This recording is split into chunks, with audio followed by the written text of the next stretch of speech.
It's a slap on the wrist for something the UN says is ethnic cleansing. The European Union is cutting contacts with Myanmar's top military officials over their campaign against the Rohingya minority. The operation has forced more than 500,000 Rohingya to flee the country. We addressed the situation in Myanmar and the Rohingya refugee crisis. We want to see a de-escalation of tensions and a full adherence to international human rights obligations in Myanmar, as well as full humanitarian access so the aid can reach those in need. The EU lifted sanctions against military-ruled Myanmar in 2012 after elections which pro-democracy leader Aung San Suu Kyi's party won.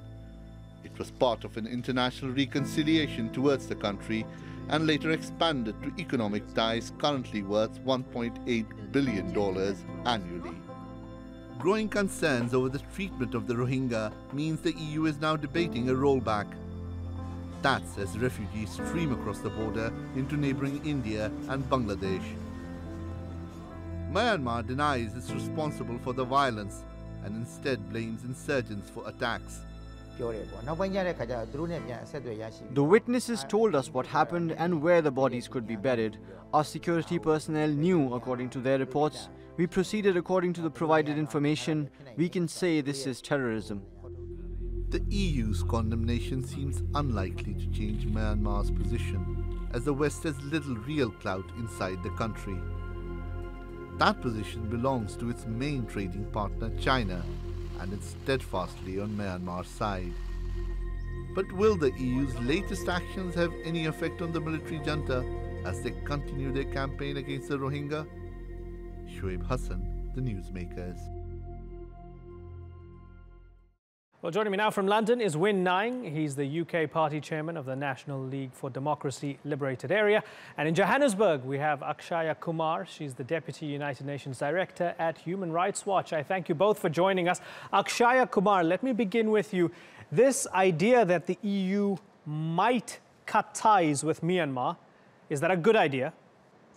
Well, I think it is a good idea. The EU are taking an important step in the right direction to show Myanmar's generals, especially, that there will be costs and consequences for continuing this killing, this ethnic cleansing, and this reprise of crimes against humanity against the Rohingya Muslim community of that country. Win Naing, this shows that there are repercussions for ethnic cleansing, according to Akshaya Kumar, if the EU decides to cut ties with Myanmar. I'm presuming you disagree. Tell me why. Right. I don't think there's ethnic cleansing, and there's no sure message or information. Actually, these are unconfirmed messages and information coming out because we are living 7,000 away from Burma. We don't know what's going on there. We don't know what happened there. So I cannot confirm that ethnic cleansing is happening there. I sincerely hope that, believe that this is a fake news, fake information, not a confirmed information. I just want to make everything confirmed before doing anything. And EU has helped our democratizations for so many years. We are very grateful for them. For this matter, very, very dangerous matter for our country and for our nation. It's very important, and they have been in our country for centuries. And it has been happening long, long ago, and then not recently happened. So I just want to request the EU personnel to wait for some time until everything is confirmed, and then we need to confirm everything before anything is decided. Certainly, if you'll allow me to come in. It's not just Human Rights Watch, Amnesty International as well, the United Nations. They've all used the label ethnic cleansing. The French President Emmanuel Macron has gone a step further and has called it a genocide. Are you telling me, sir, that they are all being duped by fake news? Even Mr. Kofi Annan has already declared recently that. That's why I would like to request to wait for a fact-finding mission after they have confirmed something, you should do something. Okay, so Akshaya, this seems to be the predominant line that comes through. I mean, actually, what we're hearing from Win Naing is kind of a softer line than we usually get, because in covering the story over the past couple of months, I've found that some have said, well, actually, these people deserve to have their homes burnt down or evicted from their homes because they're members of ARSA and because they've committed attacks and so on. Tell me how difficult it is, Akshaya, to actually open a line of communication with the government of Myanmar because of this denialism. Look, we continue to hear their allegations that all of this is fake news or fabricated, in spite of the proof that groups like mine have collected, including satellite imagery showing burned villages, horrific testimonies of persecution, rape, sexual violence, the burning of villages, the killing of young men and boys. And to all this, all we get is obstruction and denialism. At a certain point, asking us to wait, asking us to continue to delay action is actually asking us to be complicit in this campaign. And we just refuse to do that. The international community, whether it's at the UN or the EU, needs to take action. And today what we saw with the EU was one step.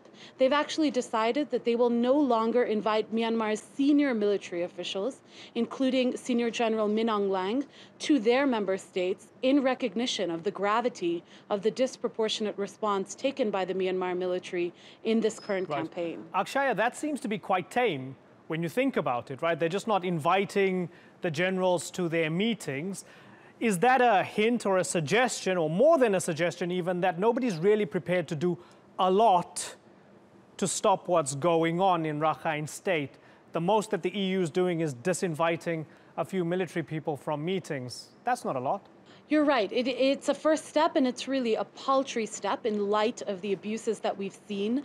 My organization has counted at least 288 villages burned in northern Rakhine State, including over 60 since September 5th, when Aung San Suu Kyi and other members of Myanmar's military have claimed that their operations have ended. And so we see that even there's just not a relationship between the narrative being promoted by Myanmar's government and that which is being accepted by the international community. And that's why people have been so reluctant to move forward. But I think it's going to change. This was a first small step, but we're also seeing action in New York at the General Assembly, where a number of states are working on a resolution to challenge exactly what's going on and to push those countries with power to take action. Win 9, you heard some stats and facts there from Akshaya, including 288 villages being burned. Why would she lie about your country? What if what she's saying is true? Isn't it in your interest, sir, for the government of Myanmar to deal with this horrendous situation so it doesn't get worse? Yes, I got the information that the houses were burned down by the ARSA and by the villagers, not by the soldiers, not from the government staff. I totally disagree that fact, that actually the people who burned down are the villagers and the ARSA soldiers, not the army soldiers, not from the Burmese army. And also one more thing I would like to mention you, okay? The people who fled into Bangladesh, they are only children, women, and old people. Where are their husbands? Where are the breadwinners? Where are they? They are in the ARSA army, in the rebellion. That's why I'm telling you. We are just trying to get the peace. We are trying to get the humanitarian aid to the villagers, and we welcome back. So voluntary repatriation has to be welcomed. Let me see if I understand you. We are not doing against them. And I apologize for interrupting. I know there's a slight delay. Let me see if I understand you completely here. Those more than 500,000 people that have fled across the border, the people we're seeing in Cox's Bazar and other parts of Bangladesh, who have fled with nothing, many are starving, they've seen their families killed and so on. You're saying that you know for sure that they are women and children and that the men in their family are ARSA members and therefore they are paying the price for the men in their families being terrorists. Is that how you see it? Yes, what I mean to say is the only children, women, and old people are going into the Bangladesh. Where are the men? Where are they? What are they doing? Why we've seen countless images of men going across as well. Can I cut in here? Because my organization, and in fact, I came from the border areas where our researchers are hearing about what happens to these men and boys. And in so many cases, we have documented, and in fact, we've published this information, that the men were separated from the women and children. They were lined up. They were shot point blank by men wearing uniforms that matched the description of the uniforms worn by Myanmar's military, not by the clothing of any villagers or by the ARSA. We've also heard accounts that the villages were burned, again, by men wearing uniforms of those part of the Myanmar security services. So let me take that. Win 9, you asked, where are the men? Guess what? You killed them. That's where they are. No. Why are you laughing, sir? Totally disagree. It's not that.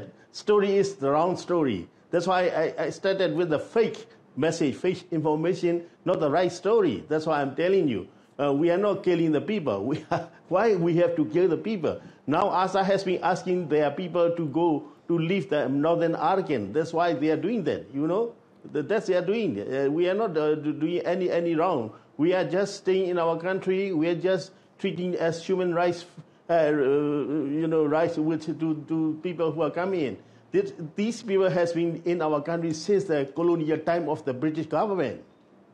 Akshaya Kumar, Akshaya Kumar, how are we going to find any sort of resolution here if we see from the side of the Myanmar government, they don't believe that they're doing anything wrong whatsoever, and they don't believe they've even committed the slightest of mistakes?